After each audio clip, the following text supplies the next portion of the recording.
Dajjal, and my coming will shake the very.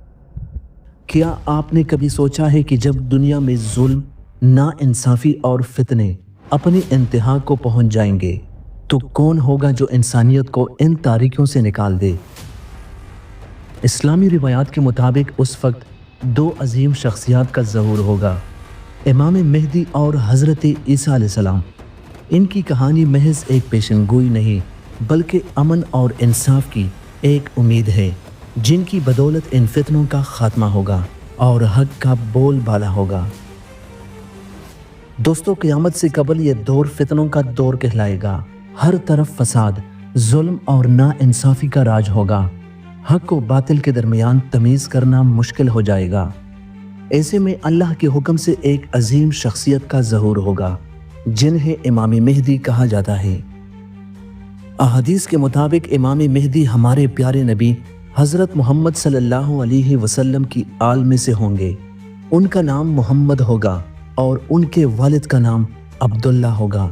ان کے ظہور کے بارے میں بتایا گیا ہے کہ وہ مکے میں ظاہر ہوں گے اور لوگ انہیں پہچان کر بیت اللہ کے پاس رکن اور مقام ابراہیم کے درمیان ان کے ہاتھ پر بیعت کریں گے۔ امام مہدی کا بنیادی کردار زمین کو عدل و انصاف سے بھر دینا ہے۔ جس طرح وہ ظلم سے بری ہوئی ہوگی، وہ ایک عالمی اسلامی حکومت قائم کریں گے جو عدل و مساوات پر مبنی ہو۔ ان کی قیادت میں مسلمان متحد ہوں گے اور عالمی فتنوں کا مقابلہ کریں گے۔ ان کے دور حکومت میں مال و دولت کی فراوانی ہوگی، صدقہ قبول کرنے والے لوگ نہیں ملیں گے اور انسانوں کے دلوں سے کدورت اور حسد ختم ہو جائیں گے۔ لیکن اس امن اور عدل کے دور میں ایک بہت بڑا فتنہ سر اٹھائے گا جو قیامت تک کا سب سے بڑا فتنہ ہوگا، یعنی دجال۔ I'm Dajjal, and my coming will shake the very foundations of this world. The time is near, and I will come to test the faith of all. دجال عربی زبان میں جھوٹا یا دھوکے باز کو کہتے ہیں۔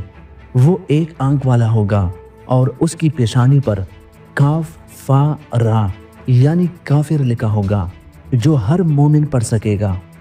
دجال غیر معمولی طاقتوں کا مالک ہوگا جو اللہ کی طرف سے آزمائش کے طور پر اسے دی جائے گی۔ وہ بارش برسائے گا، زمین سے خزانے نکالے گا اور حتیٰ کہ مردوں کو صرف بظاہر دیکھنے میں زندہ کرے گا۔ وہ لوگوں کو اپنی خدائی منوانے پر مجبور کرے گا۔ اس کا فتنہ اتنا شدید ہوگا کہ اسے پہچاننا اور اس کے دھوکے سے بچنا انتہائی مشکل ہوگا۔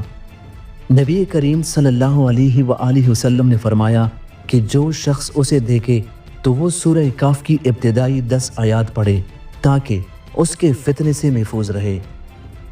جب دجال کا فتنہ اپنی انتہا کو پہنچ جائے گا اور مسلمان اس کے ظلم سے تڑپ رہے ہوں گے، عین اسی وقت اللہ کے حکم سے حضرت عیسیٰ علیہ السلام کا نزول ہوگا۔ وہ دمشق کے مشرقی حصے میں موجود ایک مسجد کے سفید مینار پر فجر کی نماز کے وقت 2 فرشتوں کے پروں پر ہاتھ رکھے ہوئے اتریں گے۔ حضرت عیسیٰ علیہ السلام کا نزول کسی نئی دین یا شریعت کے ساتھ نہیں ہوگا، بلکہ وہ نبی کریم صلی اللہ علیہ وآلہ وسلم کی امت کے ایک فرد کے طور پر آئیں گے۔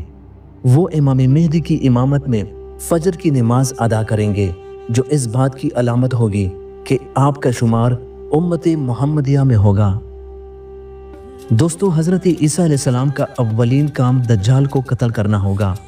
جیسے ہی دجال انہیں دیکھے گا، وہ ایسے پگھلنے لگے گا جیسے نمک پانی میں گل جاتا ہے۔ حضرت عیسیٰ علیہ السلام اسے فلسطین کے مقام بابلوت کے قریب نیزے یا تلوار سے قتل کر دیں گے۔ دجال کی ہلاکت کے بعد دنیا سے سب سے بڑا فتنہ ختم ہو جائے گا۔ حضرت عیسیٰ علیہ السلام نزول کے بعد صلیب کو توڑ دیں گے۔ دوستو، صلیب کو توڑنا مطلب صرف ایک لکڑی کے نشان کو توڑ دینا نہیں ہوگا، بلکہ وہ اس کے ذریعے عیسائیوں کی عقیدے کی اصلاح کریں گے۔ وہ واضح کر دیں گے کہ نجات کسی صلیب کے سائے تلے نہیں، نہ ہی شرک اور باطل نظریات میں، بلکہ اصل نجات صرف اور صرف اللہ کی توحید میں ہے۔ حضرت عیسیٰ علیہ السلام پوری دنیا کو یہ پیغام دیں گے کہ حقیقی راہ نجات وہی ہے جو اللہ کے واحد اور بے نیاز ہونے پر ایمان لانے سے حاصل ہوتی ہے۔ حضرت عیسیٰ علیہ السلام خنزیر کو قتل کریں گے، جو نہ صرف جسمانی ناپاکی اور گندگی کی علامت ہے بلکہ وہ ان تمام حرام اور ناپسندیدہ چیزوں کی نمائندگی بھی کرتا ہے جو دنیا میں فتنہ، گمراہی اور نافرمانی کی بنیاد بنتی ہے۔ یہ عمل دراصل اس بات کی علامت ہوگا کہ حضرت عیسیٰ علیہ السلام کے دور میں زمین سے ہر طرح کی ناپاکی، حرام خوری اور ناجائز رسم و رواج کا مکمل خاتمہ کر دیا جائے گا۔ یہ دنیا اس وقت ایسی جگہ بن جائے گی جہاں پاکیزگی، حلال رزق اور شریعت کے مطابق زندگی کے اصول نافذ ہوں گے۔ حضرت عیسیٰ علیہ السلام کے زمانے میں دنیا سے جزیہ کا نظام ختم کر دیا جائے گا، کیونکہ اس وقت یا تو سب لوگ اسلام قبول کر لیں گے یا پھر جزیے کی ضرورت ہی باقی نہیں رہے گی۔ یہ وہ وقت ہوگا جب انسانوں کے دلوں میں ہدایت خود بخود اتر چکی ہوگی اور دنیا میں حق کا بول بالا ہوگا۔ تمام لوگ ایک ہی دین، ایک ہی مقصد اور ایک ہی راستے پر متحد ہو جائیں گے۔ اس لیے جزیے جیسے نظام کی کوئی گنجائش باقی نہیں رہے گی، کیونکہ اس کا مقصد ہی باقی نہیں رہے گا۔ زمین اپنی تمام برکتیں اگل دے گی، ہر طرف امن، خوشحالی اور فراوانی ہوگی۔ مال کی اتنی کثرت ہوگی کہ اسے قبول کرنے والا کوئی نہیں ملے گا۔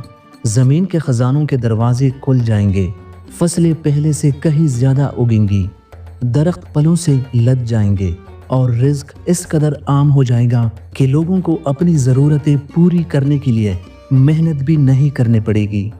دولت اور سونا چاندی بیکار ہو جائیں گے، کیونکہ ہر شخص ان چیزوں سے بے نیاز ہو جائے گا اور مال کو ٹکرا دینا معمول کی بات ہوگی۔ اس کے بعد ایک اور بڑا فتنہ ظاہر ہو جائے گا۔ یاجوج ماجوج نامی ایک قوم نکلے گی جو بہت طاقتور اور خطرناک ہوگی۔ وہ زمین میں فساد پھیلائیں گے، کھیت تباہ کریں گے اور پانی کے چشمے خشک کر دیں گے۔ ان کی تعداد اتنی زیادہ ہوگی کہ کوئی بھی قوم ان کا مقابلہ نہیں کر سکے گی۔ اس وقت حضرت عیسیٰ علیہ السلام اور مسلمان ایک پہاڑ پر پناہ لیں گے اور اللہ تعالیٰ سے دعا کریں گے۔ اللہ تعالیٰ ان کی دعا قبول کرے گا اور یاجوج ماجوج پر ایک خاص بیماری بھیجے گا جس سے وہ سب ایک ہی وقت میں مر جائیں گے۔ پھر اللہ تعالیٰ بارش برسائے گا جو زمین کو صاف کر دے گی اور دنیا ایک بار پھر سکون پالے گی۔ دوستو، حضرت عیسیٰ علیہ السلام زمین پر 40 سال تک رہیں گے اور عدل و انصاف کے ساتھ حکومت کریں گے۔ ان کا دور ایسا ہوگا جو انسانی تاریخ میں سب سے پرامن اور خوشگوار زمانہ کہلائے گا۔ اس دور میں دنیا حقیقی امن اور خوشحالی کا تجربہ کرے گی، جہاں کوئی ظلم نہیں ہوگا، کوئی حسد نہیں ہوگا اور ہر طرف محبت، بھائی چارہ اور الفت کی فضائیں قائم ہوں گی۔ لوگ ایک دوسرے کے خیرخواہ بن جائیں گے، دلوں میں سے نفرتیں ختم ہو جائیں گی اور انسانیت کی حقیقی خوبصورتی ظاہر ہوگی۔ اس زمانے میں جنگوں کا مکمل خاتمہ ہو جائے گا۔ جو ہتھیار کبھی لڑائیوں کے لیے اٹھائے جاتے تھے، چاہے وہ تلوار ہو یا پھر جدید اسلحہ، وہ سب امن کے دور میں زراعت اور تعمیرات کے کاموں میں استعمال ہوں گے اور زمین ایک بار پھر سکون اور خوشحالی کی آماجگاہ بن جائے گی۔